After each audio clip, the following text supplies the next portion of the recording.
Did you miss your deadline to renew your Medicaid coverage? You can still send your completed annual review form to Healthy Connections Medicaid. You may be assigned to another health plan, but you can ask to come back to First Choice within 60 days of renewed Medicaid eligibility. It's your family. It's your choice. First Choice is the right choice. Renew and choose us. Visit selecthealthofsc.com/renew to learn more. How's your money feeling? It's about to feel happier with a certificate from Happy Money's partner, Michigan State University Federal Credit Union. Elevate and increase your savings with 18-month terms and only a $500 minimum.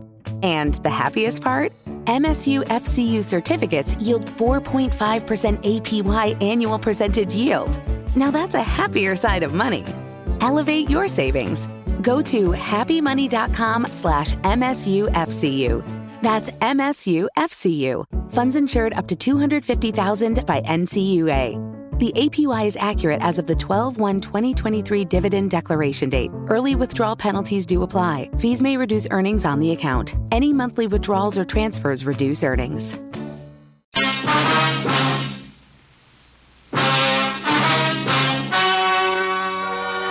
Ladies and gentlemen, the story you are about to hear is true.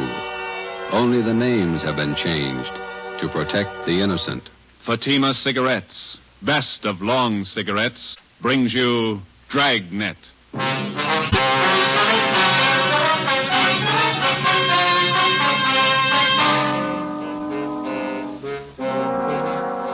You're a detective sergeant.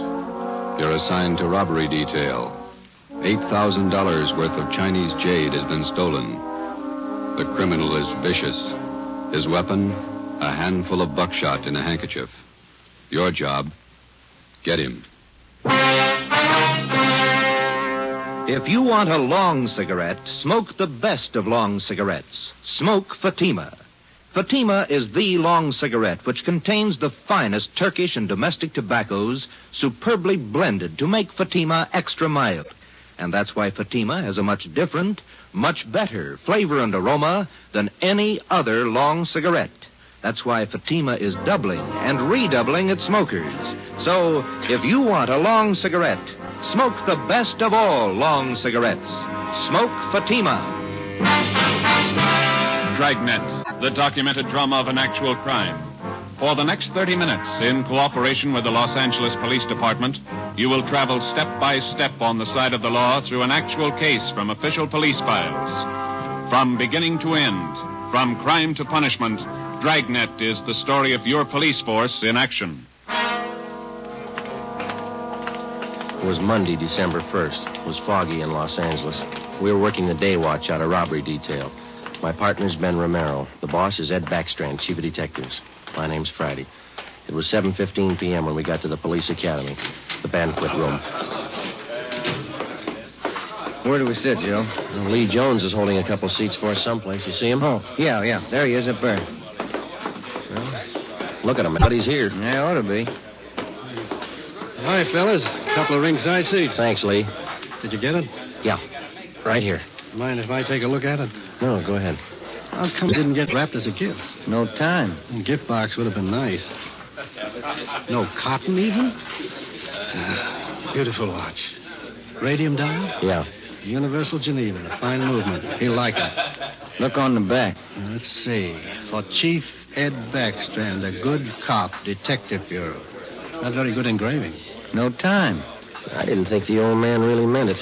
26 years. You get tired after 26 years. You've been at it 25, Lee. Oh, don't look at me like that. I got a book to finish. 23 chapters. How many chapters you got, Fanny? 2.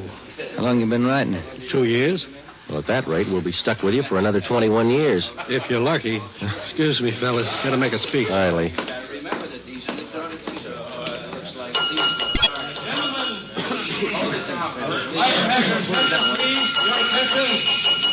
To get the proceedings underway here, before we introduce the man of the hour, I'd like to pass along a little story you might get a kick out of.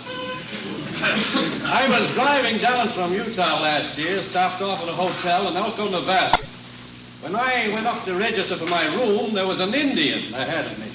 The clerk asked this Indian fella to sign his name, and the clerk handed him a pen. The Indian made an X on the book.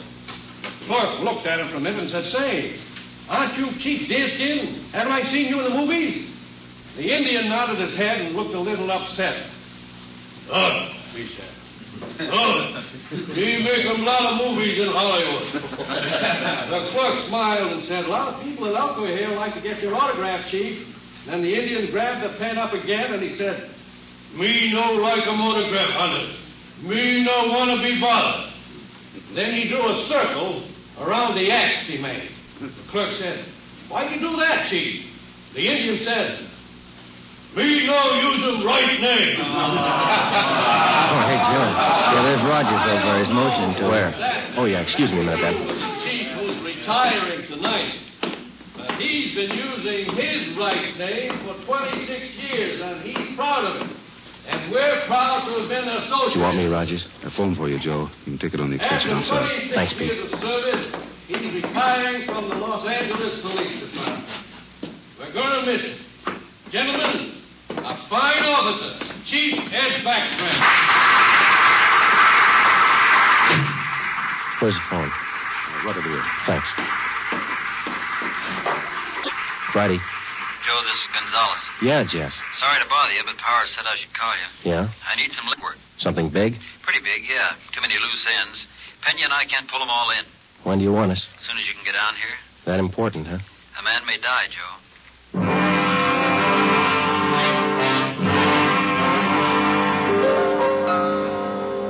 Hi, Jess. Got here as soon as we could. Sorry to pull you away. Hello, Romero. Gonzalez, what's up? Come on in here. All right. Here's a report. Not complete yet. Mm-hmm. Chinese fella. Name's George Quan. He's a jeweler, gem cutter. Yeah. Jade expert. Knows as much about jade as anybody on the coast. Uh-huh. Says it happened at 5:30 today on Alvarado near the park. They weren't kidding, were they? They almost killed him. Yeah. Any idea what the weapon was, Jess? I'm not sure. Looks like some sort of blackjack, something homemade. Yeah? When they picked up Quan, they found several buckshot pellets lying around and a man's handkerchief. Ray Pinker has the stuff over at the crime lab now. Where's Quan? Have you talked to him? Got in a couple of questions down at Georgia Street while the doc was giving him sedatives. Little guy's a mess, Joe. Gonna be all right? 50-50 chance when I called you out of the academy. Well, why did they beat him? Did he resist? I don't have it all yet, but from what he said, he was jumped from behind, didn't have a chance to fight. Whoever it was kept beating him long after he was unconscious. What'd they take him for? A couple of pieces of jade, large ones, very rare. Mm-hmm. You got anything else? Yeah, we got a star witness, just one. Did you talk to him yet? Just did for an hour and a half. You want to crack at her? Are you having trouble with him? Yeah, little. All right, Pena. Send him in again. Yes, sir. You want to talk some more? 6 years old, Joe. His name was Norman Eugene Fisher, and he was 6 years of age last April. Like all young boys his age, his imagination ran away with him. What would be only a minor detail to an adult witness assumed tremendous proportions in Norman's young mind. He told us his story 3 times. Each time he elaborated a little more until what he claimed was the truth could only have been figments of a small child's imagination.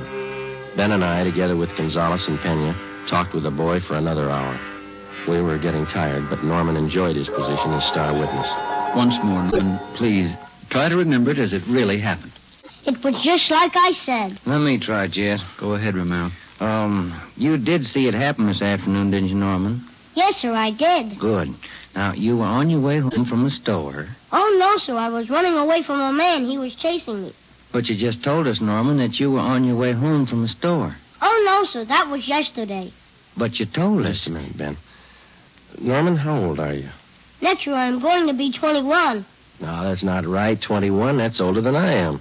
Well, when I am 21, I'm going to get a hot rod. Fastest car in the world. 10,000 miles an hour. Sure you will, but how old are you now? 6, but I'm going to be 21 soon. I remember when I was 6 years old, Norman. A lot of things I wanted. Electric train. I got one. Well, it must be something you'd like to have. One thing that maybe now that you don't have, huh? Will you give it to me? Well, if I can. What do you want? I'd like your gun. Well, what do you want a gun for? I want to put people in jail like you guys do. Sometimes it takes more than a gun, Norman. What do you mean?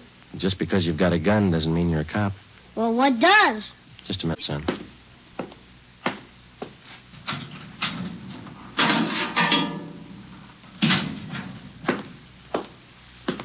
Here you go, Norman. A good cop uses this more than a gun. Gee. It's a real police badge. It's mine. Official? Official. Can I hold it? Go ahead. It's yours. When I wear this, I'm a real detective. Well, that's part of it. The other part is to tell us what you really saw today. Now, how about it, huh?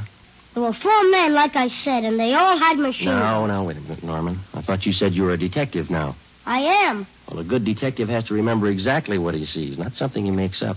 It's not very scary that way. No, it's no use, Joe. He can't get his story straight. Oh, yes, I can. I'm a detective now, and I know what happened. All right, Norman, you tell us, huh? I was on my way home from the store. I saw this truck stop down the street. What did the truck look like? I don't know. It was a funny kind of truck. Had a wood back. You mean like a dump truck? Kind of, but it was a small truck. Old kind of car, like he took out the back part and put wood boards like a truck. You mean whoever owned the truck cut the back end out and made it look like a truck, huh? Yeah, that's the way it looked. Anyway, this truck stopped by this Chinese man, and the man got out, and the man started to hit this man.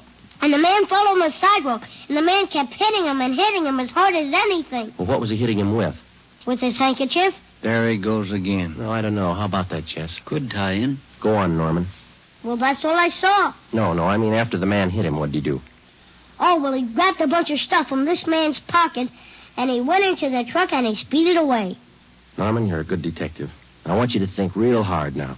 Do you know what a license number is? Yeah. Good. Do you think you could remember the numbers on that truck? If I knew what they were, I could. In school, we're just having numbers now. I only know up to 7, but there were 2 7s in it. You getting all this, Jess? Yeah, keep going. Norman, you've helped us a lot. Can you remember what the man on the truck looked like? He had a big head and he looked mean. All right, just one more thing now. Can you remember the color of that truck? It looked black, but the back part had black and white stripes. I don't know how you did it, Joe. Well, what do you think? How about it? Me too. All right, Norman. Your mother's waiting outside for you. You can go home now. You're a real detective. Can I wear my badge now? You bet you can. Okay. Say, Yes, sir? as soon as I arrest somebody, will you put him in jail? With the help of an outdated police badge, no longer official, we had the statement of a 6-year-old boy with a healthy imagination. We had an idea he was telling us the truth, but we had no way of being certain. Since he was the only witness, we had to accept his word and hope that he was putting us on the right track. The quickest way to make sure was to see if some of the details in little Norman Fisher's story would check out. Jess Gonzalez and Manuel Pena took the job of trying to locate a homemade pickup truck with 2 7s in the license number. They started by checking all the late 3.8 forms, the vehicle theft and impound reports. The next morning, Ben and I called the General Hospital and talked with Dr. Sebastian. He told us that the victim, George Quan, had improved sufficiently to allow a brief interview. It was 10:14 a.m. when we got to Ward C, General Hospital. Doctor tells you a little better this morning, Mr. Quan. Yes, sir. I shall be all right, although it is quite painful at times. We're sorry to bother you, Mr. Quan, but we've got to have a little more information on the robbery. Oh, I will tell you all I can, sir. I should like to recover the missing jade pieces. It is a great loss to me. Did you get any kind of a look at the man who hit you? Oh, he attacked me from behind, knocked me to the pavement. I made an attempt to get to my feet, but he struck me again and again, here at the base of my neck. You didn't see him at all, then? No, sir, I did not. Do you have any idea who could have done this? Unfortunately, no. I cannot think of anyone. Well, what was stolen from you? We know it was jade, but can you give us a more detailed description? Well, sir, I lost 2 thumb rings, very rare, collector's items. Thumb rings? How much were they worth, would you say? Well, I paid $8,000 for the 2 rings. I wonder if you could describe them to us. Well, both rings were relics of the time when the Chinese archer drew his hunting bow with a special thumb ring. Any particular identifying marks on them? Oh, they both have linings of fine gold to fit them to the fingers of the new owners. Who were the new owners? I had just purchased them yesterday before I was robbed. I was on my way to San Francisco to show them to prospective buyers. Who did you buy the rings from, Mr. Quan? Mrs. Inez Curtis, a very reputable dealer. We have done business for many years. I wonder if we could have her business address, huh? She has her office at her home.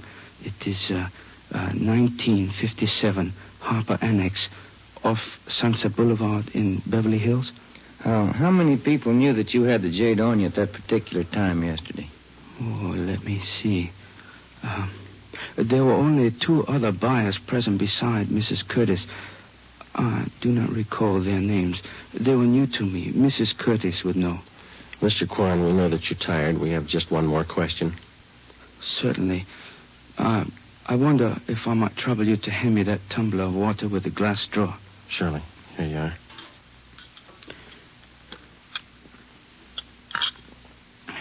Thank you very much. You're welcome. Now, those thumb rings, Mr. Quan, would there be any practical disposition of them other than selling them as they are? Well, hardly, Sergeant. To anyone who really knows the value of jade, it would be unheard of to change them in any way. I see. Well, thank you, Mr. Quan. We'll do our best. You know, Sergeant, we Chinese place a great sentimental value on our jade. We'll do everything we can to recover it. Thank you. May I tell you my favorite quotation on jade? Yes, sir. It is from the writings of Tang Jung Tso. He wrote, "The magic powers of heaven and earth always combine to form perfect result.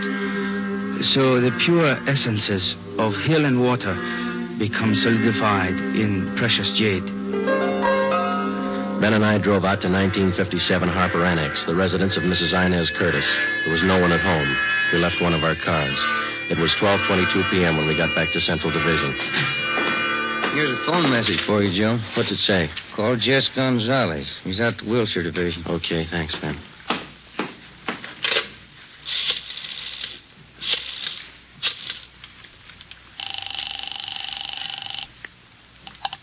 Wilshire Detectives, Dillian. Hi, Harry. Gonzalez around? Just a minute. Take on 3, Jess. Gonzalez, Friday, Jess. we got the truck and we got the driver. We'll be right out. Something else, Joe. Yeah? The kid was right. There were 2 7s in the license number.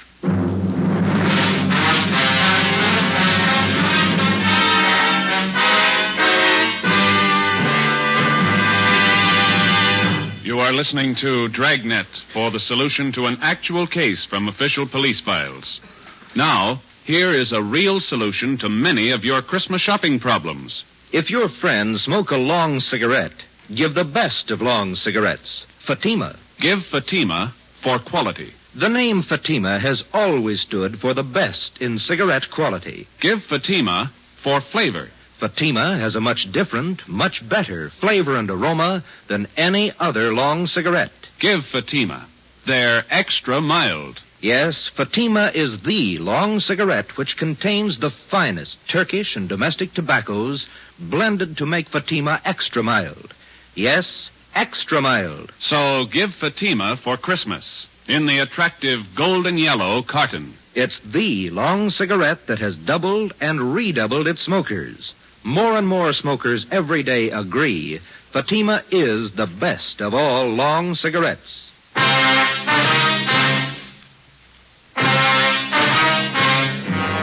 Wilbur Rasmussen, white, male American, age 31, 5 feet 10 inches, 190 pounds, black hair, brown eyes. He was the driver of the truck. Gonzalez and Pena began by checking through all of the reports of trucks impounded during the past 24 hours. There were 23. Out of those 23, they narrowed it down to 4 possibilities. The third vehicle that they checked fitted the young witness's description of the holdup truck.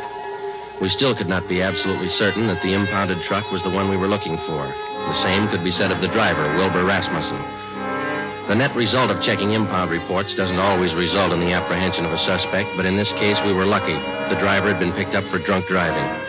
It was 1:30 p.m. when we checked in at the Wilshire Division. Hi, Jess. Where is he? You're a little late. What do you mean? He's gone, released on bail. Who furnished the bail? The woman he works for, Mrs. Inez Curtis. Well, that doesn't figure, Jess, or does it? Why not? How many people knew Quan had the jade? No, it's not my guess. Quan vouches for her. He's been doing business with her for years. What do you think, Joe? It's your show. I'm just tagging along. Well, one thing's sure. Just a minute. Wilshire Detectives, Gonzalez. Oh, yeah, Pena. He did? No, meet me back here. Friday and Romero are here. The Fisher kid just identified Rasmussen's picture.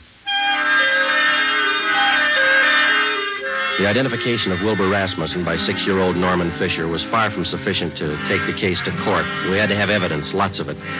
Rasmussen had been given a thorough shakedown, his apartment and the truck. There was no sign of the stolen jade rings. Gonzalez told us that the truck had come from the U-Drive truck rental on Figueroa Street. We checked with Mr. Crockett at U-Drive. Let me have another look at that picture, boys. Yeah, here you are. What'd you say his name was? Rasmussen. Wilbur Rasmussen.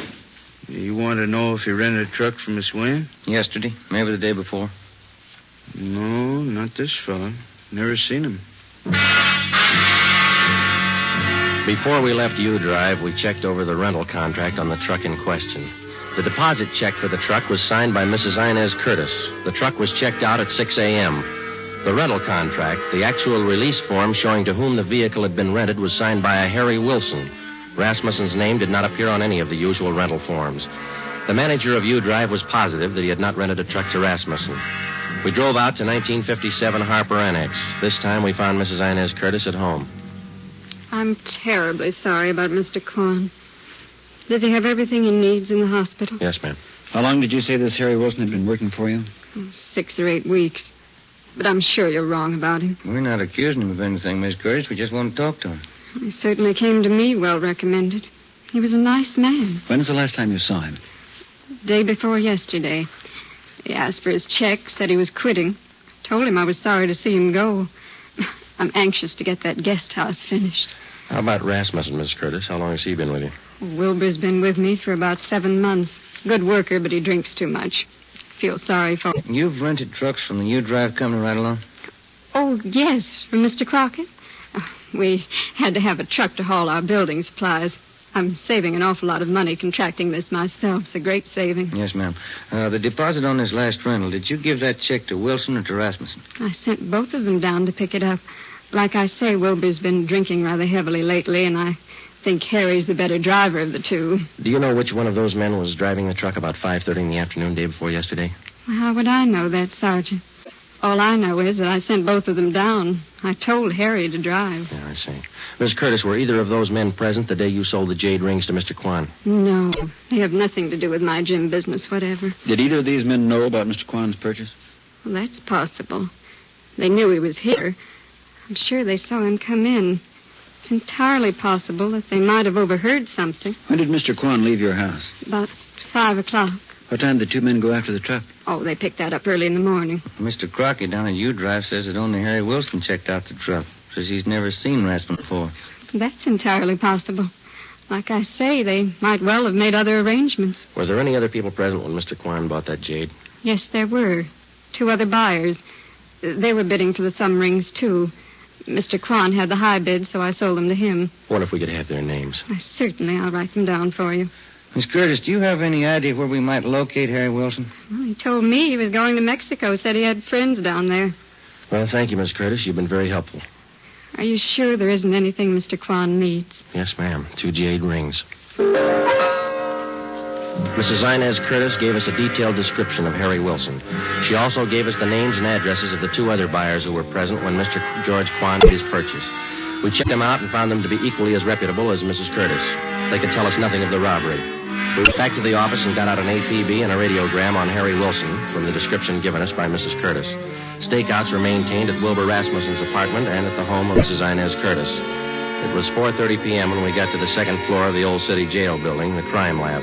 Lee Jones had the evidence laid out for us. Funny thing about the handkerchief, boys. What's that, Lee? The blood stains. Old ones along with the new ones. How does that figure? We know how the new ones were made when the handkerchief was filled with buckshot and used on Quan. The old ones, hard to tell. How old would you say they were? Well, the handkerchief has been through the laundry a few times. Stains didn't come out. Laundry marks right here. I don't see them. Man used peerless laundry. Infrared marking system. Let me show you. Infrared lamp, Lee? Yeah. There's your marking.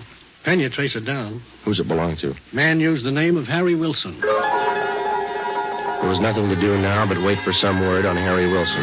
The stakeouts continued. We re-questioned Wilbur Rasmussen, and we talked again with Mrs. Curtis and George Quan. It was Tuesday, December the 8th. We checked in for work at 8 a.m. Morning, Jess. Hi, Joe. Where's Ben? Communications, getting the mail. Any word on the new chief of detectives? No, nothing. What's your guess? Oh, I think Thad Brown. A good man. Maybe. Sloan's a good man, too. When you come in yet? Not yet. Why? Maybe you'd like to take a little airplane trip. What do you got? Cheyenne, Wyoming. They picked up Harry Wilson. 2 2 days later, Thursday, December the 10th, Harry Wilson was returned to the Los Angeles County Jail and booked on suspicion of robbery. We checked with Lieutenant Frank Cunningham in the Record Bureau. From Wilson's fingerprints, he ran a make on him. Harry Wilson was an alias. We found out that he had lengthy records of arrests and jail terms for robbery, burglary, and grand larceny. Mr. Crockett at U Drive identified Wilson's picture. He was a 2-time loser. It's up to you, Wilson. It can go hard for you or easy. I'm in a spot, huh? You're in a spot. Lay it out for him, Jess. It's all stacked against you, Wilson. We know you rented the truck. You knew Quan was at Mrs. Curtis' house. Your handkerchief was found at the scene of the crime. You wouldn't believe me if I said I didn't do it? With that kind of evidence, how can we? I didn't. I don't know if I can prove it, but I didn't. If you didn't, we'll help you prove it. First, you gotta believe me. You know why. Yeah? I've had it twice. Once more, and I'm in for life. All right, you got it figured. Now what do you got to say? Rasmussen did it. He knocked Quan over. Where were you? Buying my ticket for Cheyenne. I didn't want any part of it. How do you account for that handkerchief? It was mine, but Rasmussen had it. He cut his finger one day on the job. I loaned it to him. Well, that checks. Old blood stains, new ones. All right, let's pick up Rasmussen. Oh, you're at it. Pick up the Curtis dame. She planned it. Wilbur Rasmussen was picked up and brought in. After intense cross-questioning, we confronted him with Harry Wilson's statement. In the face of this testimony, he broke completely. He gave us a full confession implicating Mrs. Inez Curtis. He admitted beating George Quan and taking the Jade thumb rings. He said he received $200 from Mrs. Curtis for the job. He requested that he be allowed to turn state's evidence. Mrs. Inez Curtis was brought to the interrogation room. Of course, you gentlemen have proof to substantiate all these accusations. Yes, ma'am, we have. It better be good. I have a fine lawyer. We've got signed and recorded confessions of Wilson and Rasmussen, the 2 men who worked for you. Shall we play the recordings for you? That won't be necessary. Miss Curtis, you got $8,000 for those rings. Wasn't that enough? Not when I could make 16, no. Where are the rings now? I'm not going to get life for this, you know. No. Jade doesn't spoil. It'll still be good when I get out. Yeah, but you'll be told to appreciate it, Miss Curtis. Okay, Penny. Ah, that was a funny one. Sure was.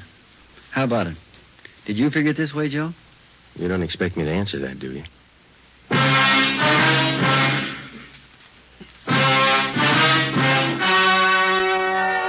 The story you have just heard was true. Only the names were changed to protect the innocent. On March 2nd, 1949, trial was held in Superior Court, Department 82, City and County of Los Angeles, State of California. In a moment, the results of that trial. Now, here are authentic reports from all over the country that tell the story of Fatima's sensational increase in popularity. New York Division. Fatima sales up 132%. Chicago Division. Fatima sales up 453%. Los Angeles Division. Fatima sales up 545%. Yes, more and more smokers agree Fatima is the best of long cigarettes. So enjoy Fatima yourself. And give extra mild Fatimas for Christmas in the attractive golden yellow carton. Everyone who smokes Fatima says that this great new long cigarette is the best of all long cigarettes.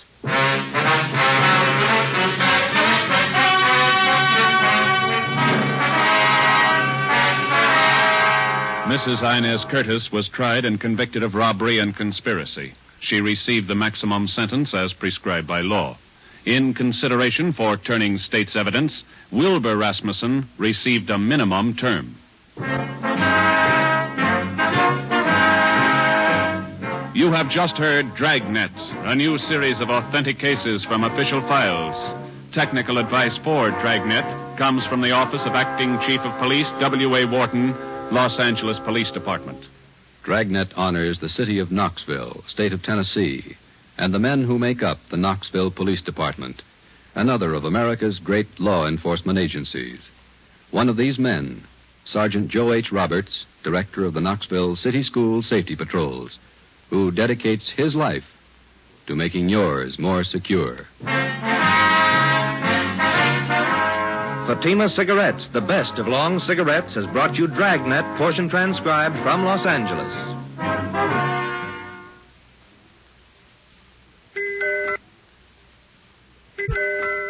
Let that merry tune remind you to get him the big Christmas humidor of smooth, sure-fresh velvet pipe and cigarette tobacco.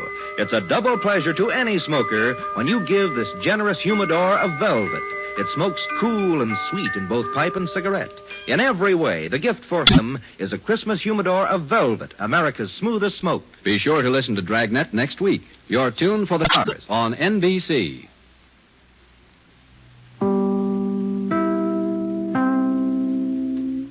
With Starbucks Holiday Blend for Nespresso Virtuo, now exclusively at Target, there are even more ways to share the joy. Savor every smooth and festive sip all holiday season with friends and family at home to fill every indulgent day with cheer. Hello, it is Ryan, and I was on a flight the other day playing one of my favorite social spin slot games on ChumbaCasino.com. I looked over at the person sitting next to me, and you know what they were doing? They were also playing Chumba Casino. Coincidence? I think not. Everybody's loving having fun with it. Chumba Casino is home to hundreds of casino-style games that you can play for free anytime, anywhere, even at 30,000 feet. So sign up now at ChumbaCasino.com to claim your free welcome bonus. That's ChumbaCasino.com and live the Chumba life. No purchase necessary. VGW. Void where prohibited by law. See terms and conditions. 18+.